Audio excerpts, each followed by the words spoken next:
You might think that marriage in medieval England was just arranged ceremonies and unhappy women locked away in towers. The actual reality of 15th century marriage and women's daily lives will completely change how you view history and the surprisingly complex world our female ancestors navigated every single day. Imagine waking up in the year 1450 as a young woman in England. There is no choice in who you will marry, no legal right to your own property once you wed, and certainly no option to simply walk away if the marriage turns sour. Your entire future, your body, your children, and even your soul's salvation are bound to decisions made by fathers, brothers, and husbands. Yet contrary to the popular cinematic myth that medieval women were simply passive victims with no voice or power, the reality was far more nuanced, strategic, and occasionally even rebellious. The absolute cornerstone of a woman's life in 15th century England was her marital status. It determined everything: where she lived, what she owned, who she could speak to, and even what she ate for dinner. But here's what the history books often miss. Women in this era understood the system they lived under with razor-sharp clarity, and they found ways, both legal and creative, to carve out space for themselves within its rigid boundaries. Your journey into marriage began long before you ever met your husband. In fact, for many women, especially those from noble or merchant families, the negotiations started when you were still a child, sometimes as young as 7 or 8 years old. Marriage was not about love, it was about land, alliances, business contracts, and political power. Your father or male guardian held complete authority to arrange your marriage, and you had virtually no legal right to refuse. The marriage contract was a cold, calculated transaction. Families would sit across heavy wooden tables in smoky halls, negotiating the dowry, the portion of wealth or land that you would bring into the marriage, and the dower, the Gentlemen, a property your token of our husband's family appreciation for your would set support. aside This to is most support generous, you my if lady. he We died accept. first. Then we are agreed. These negotiations could take months, with lawyers drawing up documents in Latin that you, as a woman, were likely never taught to read. The irony was brutal. The most important contract of your entire life was written in a language you couldn't understand, negotiated by men you couldn't question, binding you to a future you couldn't control. But here's where it gets interesting. Some women, particularly wealthy widows or heiresses, did have leverage. If you inherited significant property from your father or a deceased husband, you suddenly became extremely valuable on the marriage market, and some of these women wielded that value like a weapon, negotiating terms, delaying remarriage, or even bribing officials to avoid You must being forced understand into that I don't unwanted want to unions. marry again. It wasn't common, but it happened, proving that where there The was money, alliance is there was sealed, at your least the signature. possibility And of your power. pledge. Here is the advance. The Sign. wedding ceremony Agreed. itself was a public, binding spectacle designed to leave absolutely no room for doubt or escape. Marriages in 1450 England were conducted at the church door, not inside the building. This was deliberate. The exchange of vows needed to happen in full view of the community, with witnesses who could testify that both parties had consented. You stood on the cold stone steps in your best dress, likely made of wool dyed in expensive colors if your family could afford it, and repeated words that had been spoken by countless women before you. I take thee to be my wedded husband, to have and to hold, from this day forward, for better, for worse, for richer, for poorer, in sickness and in health, to be bonaire and buxom, in bed and at board, till death us depart. Bonaire and buxom. The phrase meant obedient and compliant, and it was not a suggestion. It was a legally binding promise that you would submit to your husband's authority in every aspect of life. The moment you spoke those words, your legal identity effectively disappeared. Under the doctrine of coverture, you became covered by your husband. Any property you owned became his. Any money you earned became his. These Any words must be children you preserved bore for eternity. belonged to him. I understand, Mother. You I could will not not sign falter. contracts, could not sue in court, could not even And to write a this will wall! without his permission. After the vows, the priest blessed the union, and you And to processed this into the wall! church for a mass.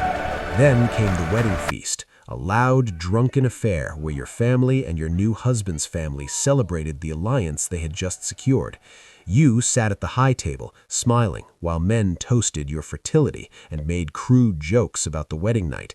And when the feast finally ended, you were escorted to the marital bedchamber by a crowd of laughing, shouting guests who expected proof of consummation the next morning in the form of bloodied sheets.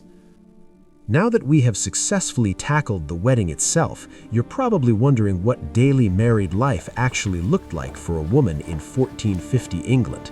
The answer depended almost entirely on what class you were born into, but certain brutal truths applied across the board.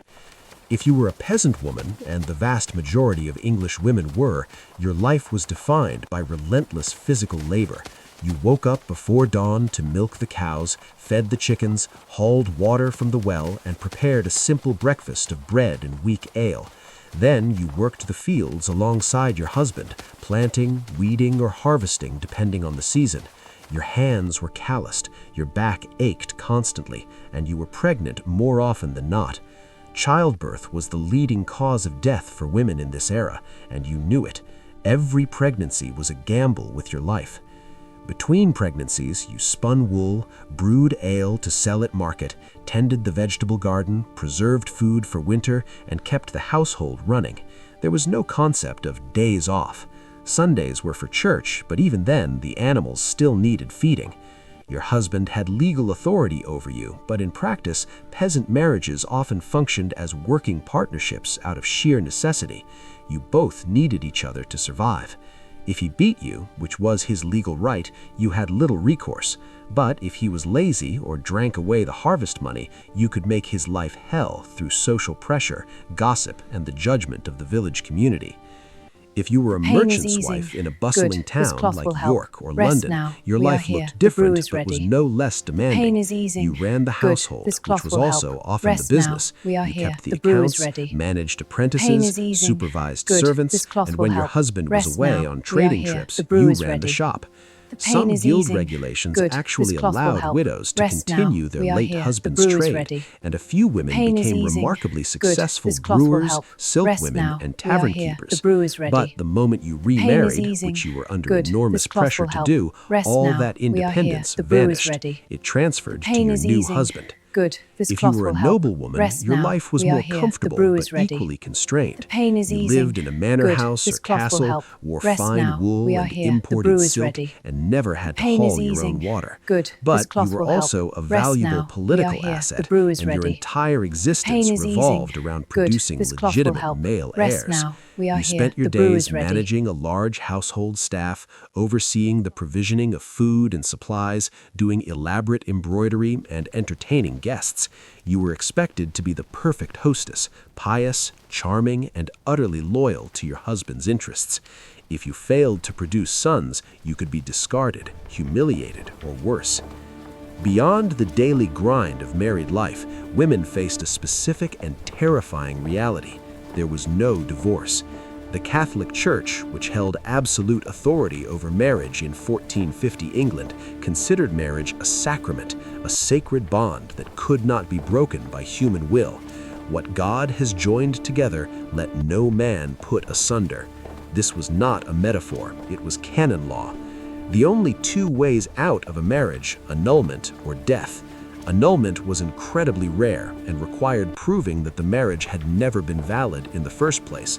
Acceptable grounds included consanguinity, being too closely related by blood, impotence, which had to be proven through humiliating examinations, or coercion, which was nearly impossible for a woman to prove, since arranged marriages were the norm. Even if you managed to secure an annulment, you faced social ruin and the loss of your children. So, most women were trapped. If your husband was violent, you endured it. If he was unfaithful, and many were, you looked the other way. If he squandered your dowry, you had no legal recourse. The church offered one narrow escape hatch for the truly desperate, taking holy vows and entering a convent, but this required your husband's permission, and it meant leaving your children behind forever. It was not an escape, it was a different kind of prison. Some women did run away. They fled to other towns, changed their names, and tried to disappear Pain into is the easing. anonymous crowds Good. of This London cloth will or help. Bristol. Rest But now. this was We are here. The brew is extraordinarily ready. dangerous. A married woman traveling alone was automatically suspect. You could be arrested as a vagrant, accused of being a prostitute, or forcibly returned to your husband. The legal system was explicitly designed to prevent exactly this kind of escape. Childbirth was the unavoidable reality that shaped every married woman's life in 1450 England.